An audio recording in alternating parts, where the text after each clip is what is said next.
Good morning, everyone. I'm Julie McCormack, and I'm the Asia Program Director for Mountain Travel Sobek. And today I'm going to talk about MTS in China and our various China trips.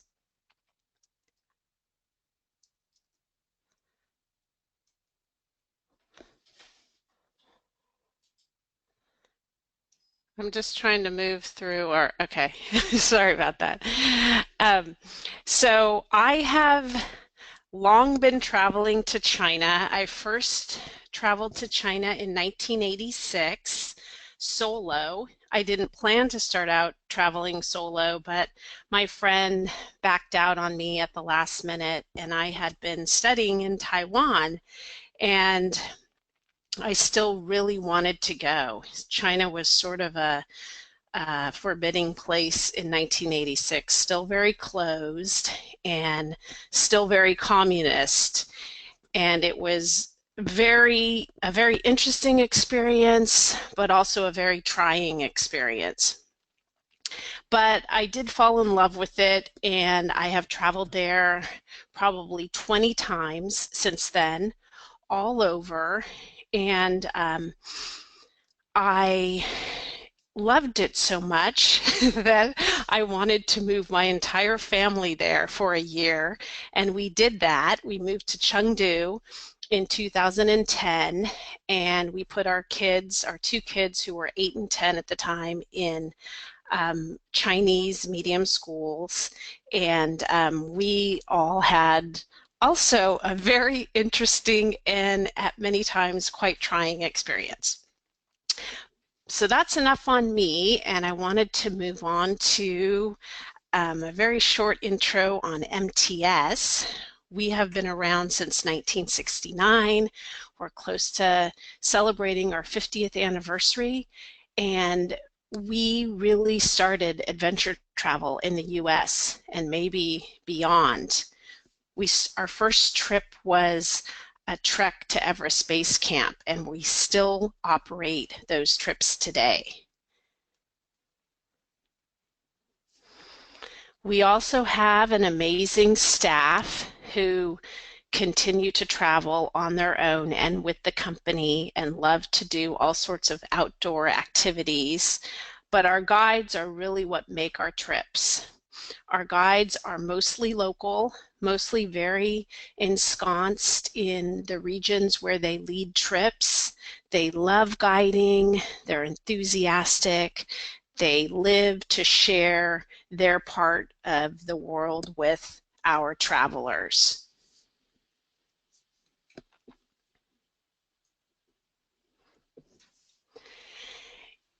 So MTS,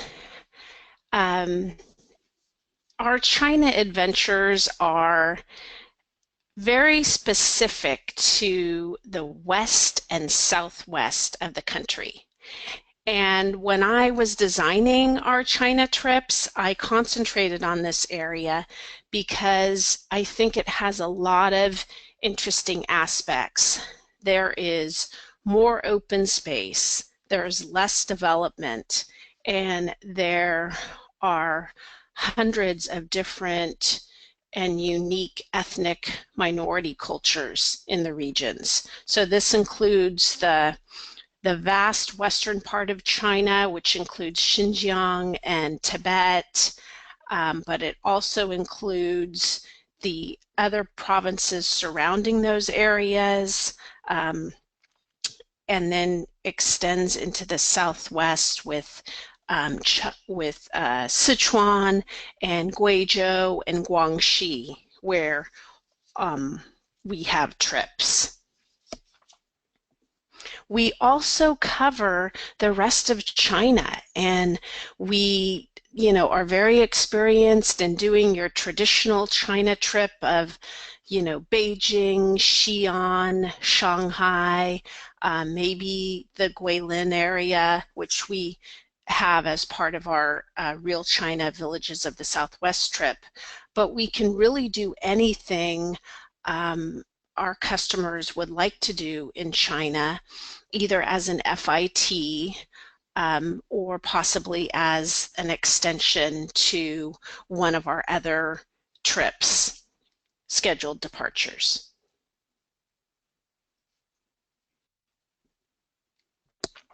The first trip I'd like to talk about today is our Real China Villages of the Southwest trip. It's an amazing trip, and it is concentrated in the southwestern provinces of Guizhou and Guangxi. Guizhou is actually an autonomous region like Tibet and has a number of ethnic minorities. It's also one of the poorest regions in China, but that doesn't deter from its charm. This is an 11-day trip. We basically walk from village to village, and we encounter different ethnic groups. We interact with them.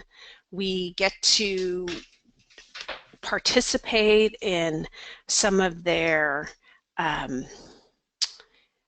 festivals if they're happening when we travel there. We have a homestay in one of the villages, and it's actually kind of a high-end homestay. But we're able to interact with the family, and it's just a unique trip in that the people in this region are still living the rural life, farming, and that is not so often seen anymore in China.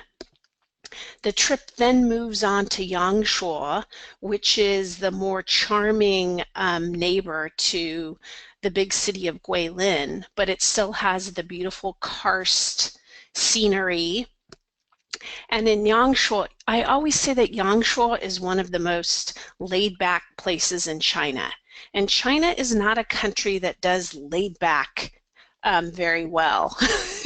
So even though this is a sizable city for most of the world, it's a small city in China, and you can still get out into the countryside, and we do so on this trip. We ride bikes to an iconic site, Moon Hill. We take a Chinese cooking class. We raft on the Yulong River, which is beautiful with the karst scenery all around. And we actually see farmers working, wearing the traditional bamboo hats, and maybe even cormorant fishermen. These are just some sights on the trip.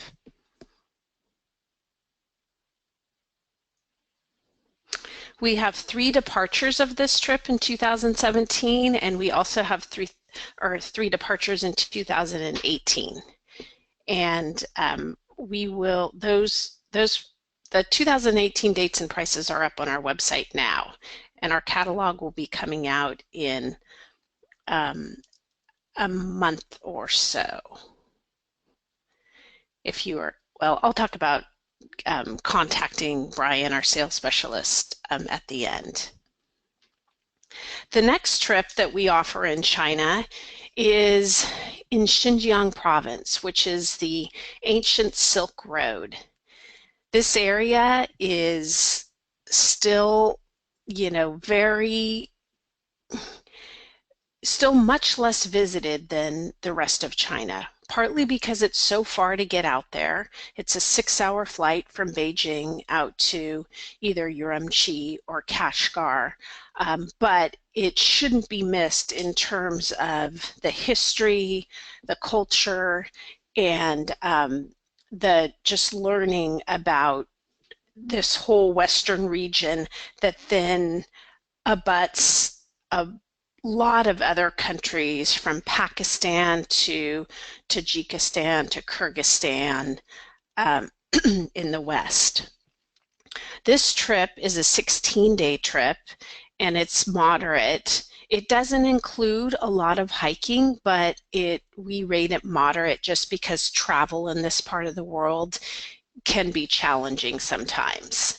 We include a day in Beijing on the front end and at the end of the trip, and this is because most people are flying into Urumqi and out of Kashgar from Beijing, and because the flights take up half the day, it just works better to do the trip this way. And we therefore include a night in Beijing at an airport hotel at the beginning of the trip and at the end of the trip. So when travelers arrive in Beijing, they get to their hotel on their own through the free airport shuttle provided by the hotel, and then they get themselves to the airport the next day on their own, and then they meet their guide in Europe or in Dunhuang. This trip used to start in Urumqi, but now we start in Dunhuang. And the first place we visit are the famous Mugout Caves in Dunhuang. Beautiful Buddhist caves that are very well preserved because of the dry climate in this area. We move on to Turpan, which is an oasis town in Xinjiang. Very charming, lots of grape vineyards, and this whole trip visits places that we visit several sites that were Buddhist in the 7th century, and they later were, monasteries or tombs were covered up by the desert, and they were discovered later after the area had converted to Islam. We have some very unique aspects to this trip, and one of them is a camel ride and then camping overnight in the Taklamakan Desert. No one else is around, we're on our own, and it's an incredible night sky in the desert. We also have a homestay on this trip, and we stay with local Uyghur farmers in Tuyuk village, which is close to Turpan, sorry. And our guide on our Xinjiang trips is Robcott. He's a local Uyghur. His family has been in Kashgar for many generations. They have their own travel operation there, and he knows a lot of local people. He's able to share the Uyghur experience in Xinjiang, and that has been more challenging lately for them as the Han Chinese try to move in and Sinify the region, kind of along the lines of Tibet. So we move on this trip, we move through a lot of the important Silk Road cities, Urumqi, Kucha, Hotan, and then ending up in Kashgar. In Kashgar, we go, of course, to the famous Sunday Bazaar, and we see artisans in Kashgar, and we also take a trip out the Karakoram Highway to Karakul Lake, and this is stunning scenery.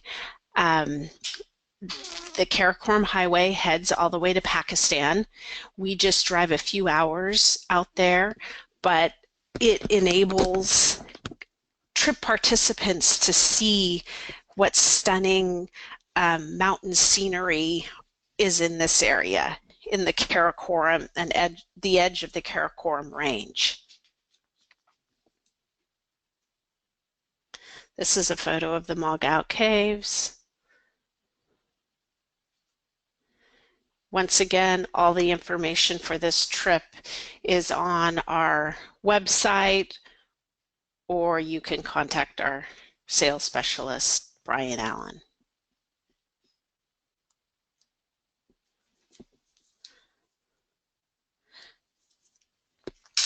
The last trip I'm going to talk about today, which is another one of our scheduled departures, is Camels, Mountains, and Villages. It's also set in Xinjiang. It has the same beginning and end in Beijing for the same reasons as our Exploring Xinjiang's Ancient Cities trip. This trip is strenuous because it's a trek, and it has an arrival day in Beijing, then we go to Kashgar, and then you immediately the next day you drive out the Karakoram Highway to Lake Karakul, and you stay there the first night. This trip I'm probably the most excited about of all of our all of our China trips, because we are the only Western travel company who is offering a trek in this region. And we've been operating this trip for several years. We've had a few small groups, and they do not see other Western travelers, Western trekkers. They don't even see other Chinese or Uyghur trekkers. They do see local people who live in the region, and those are the Kyrgyz shepherds and the Tajik nomad families. The Kyrgyz and Tajik have been in this area for hundreds of years. The borders are fluid in this area, or they have been, and that people just have moved back and forth across. They're not really aware of the countries that they're part of. They just are almost, they are unto themselves in these areas. So at various times on this trip, we will encounter Kyrgyz shepherds, and we will, stay sometimes in their yurts or their stone houses. We will also camp, and we have Rapkat Abdul is our guide also on this trip. He knows the region very well, and he knows all the locals on this trip. So we have a lot of opportunities to interact with local families who we come across.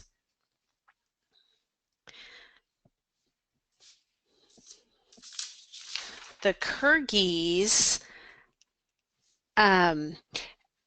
you basically have a yak and sheep-based culture, and they make cheese and milk, and we can see how they do this and even try the things. The Tajik are actually ethnic Persians from many, maybe even thousands of years ago, and they're nomads, so they're moving from place to place, and they collect medicinal herbs and other herbs to make teas and various herbal medicines. When we finish this trek, we then end up back in Kashgar, and we have a few days in Kashgar to see the various sites there, go to the famous Sunday bazaar, and basically relax a little bit before we fly back to Beijing and finish the trip. We have that last night in Beijing, and then most travelers fly out on the following day, but some people choose to take an extension to another part of China or just see Beijing. As you can see, it's very stunning scenery in this area. And the bottom photo is the Idka Mosque in Kashgar. We have 2 departures of this trip in 2017. They're always summer departures, and we will also have 2 departures in 2018.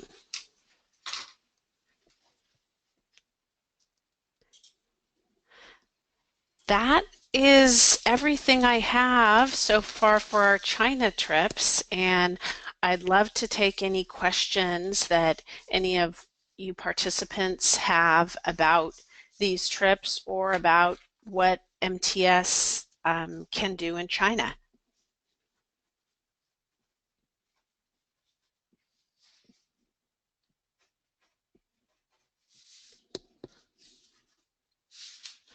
Okay, so we have a question here about which trips are suitable for families. Well, according to Julie, all of these trips are suitable for families. But actually, and I say that just because we've taken our kids to lots of places, but definitely Real China, Villages of the Southwest, because it's easy walking, it's fun and interactive with the locals. If you travel with kids in China, you will get the most amazing reception because it's not that common, especially in these off the beaten track areas, for the locals to see Western kids, and they just go crazy. And then the Real China trip also ends up in Yangshuo, and the biking trip and the cooking and the rafting are all things that I think would appeal to kids. If they are older kids, then I think the trek would be amazing because it's, a challenging trip. It goes up to a maximum elevation of 16,000 feet. So if you have teenagers who like a physical challenge, but same thing again for the reception for kids. It doesn't matter where they are in China, and really how old they are. They will be warmly welcomed.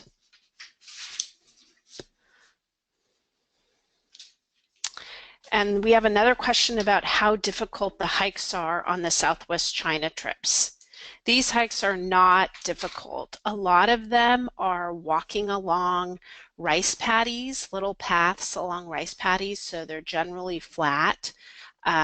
They're generally a few hours each, and no more than a few miles. In some cases, we do need to hike to steep areas, but they're short. So this trip is really doable as long as somebody is in moderate physical shape.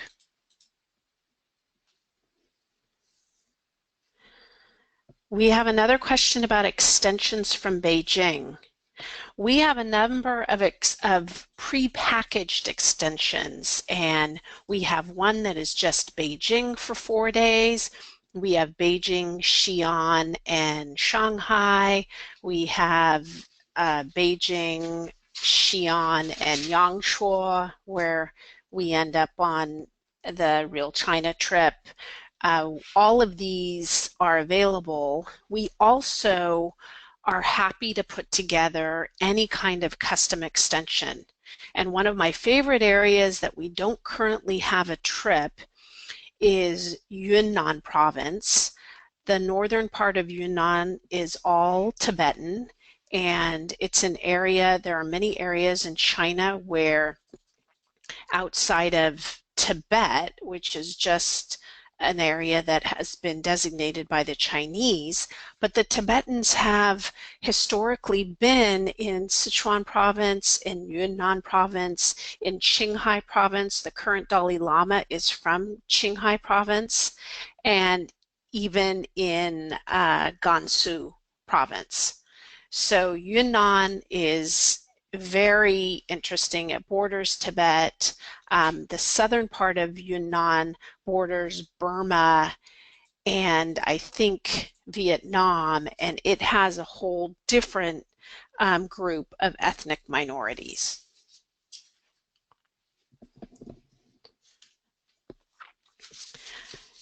We have a question about dietary accommodations and if we could accommodate a gluten-free diet on villagers of the Southwest. Yes, this would not be an issue because sometimes we're eating in small restaurants. You know, we may not be able to guarantee the most variety on all, every day if you had a gluten-free diet. It also depends on how serious it is because there is a lot of soy sauce used in Chinese cooking, and it has gluten. Most soy sauces have gluten. But that would be something that could be discussed with the regional specialist, Brian. We have a question about visa requirements. All Americans must get a Chinese visa, a single entry or double entry. It is actually relatively easy to arrange. It seems to have gotten a little bit more, you have to jump through a few more hoops now than you used to, but we just need to provide you with an itinerary. You don't need an invitation letter, and then you can, if you have a Chinese consulate near you, you can go yourself and apply. Otherwise, you can either mail the stuff to the closest consulate or the embassy, or you can use a visa service. We have a question about whether it's safe in Xinjiang province. Yes, it's very safe there. We haven't had any issues. They've had, you may be asking about some of the past isolated incidents, which is usually Uyghur against Han Chinese, because there's some tension there. But we have never had any issues on our trips. We monitor the situation closely and are very comfortable with it.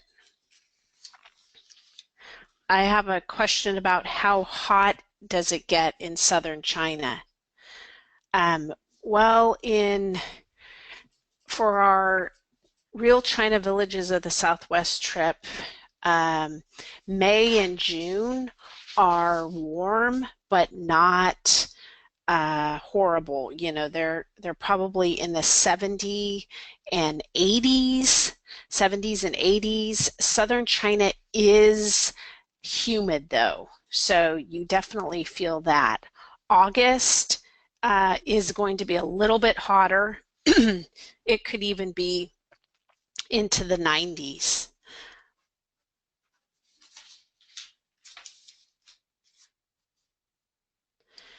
I have a question about how rugged is the camping during the Exploring Xinjiang Ancient Cities trip. This camping it's not luxury camping, it's not Africa style, but it is very similar to our camping on treks. We have those mountaineering type tents. We have pads, and we have a dining tables and toilet tent, and sort of the whole setup that we would have on a typical mountain travel trek.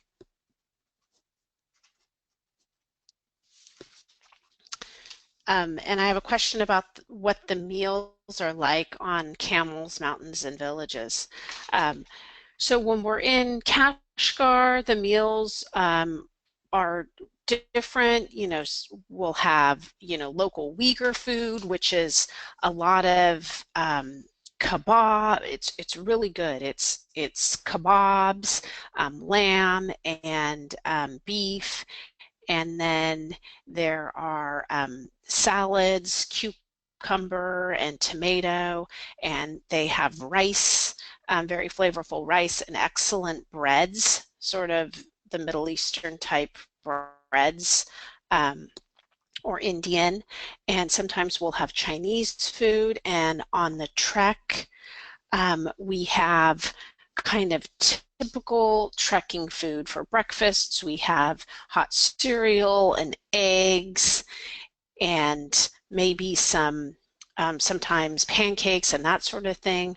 For lunches, we have soups and um, you know fruit, and sometimes things like fried rice. For dinner, we will have um, various Chinese food like fried rice and stir-fried meat and vegetables, as well as pastas and soups.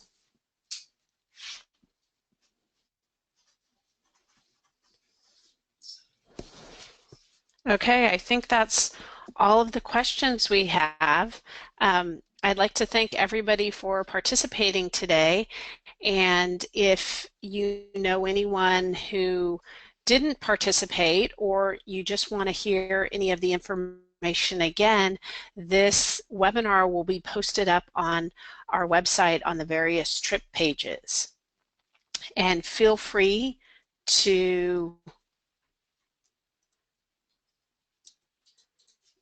contact Brian Allen, our Asia sales specialist, about any of these trips or any custom trips for other areas of China, or any extensions to the China trips. He's at this number here, and his email is ballen@mtsobek.com. Thank you, everybody.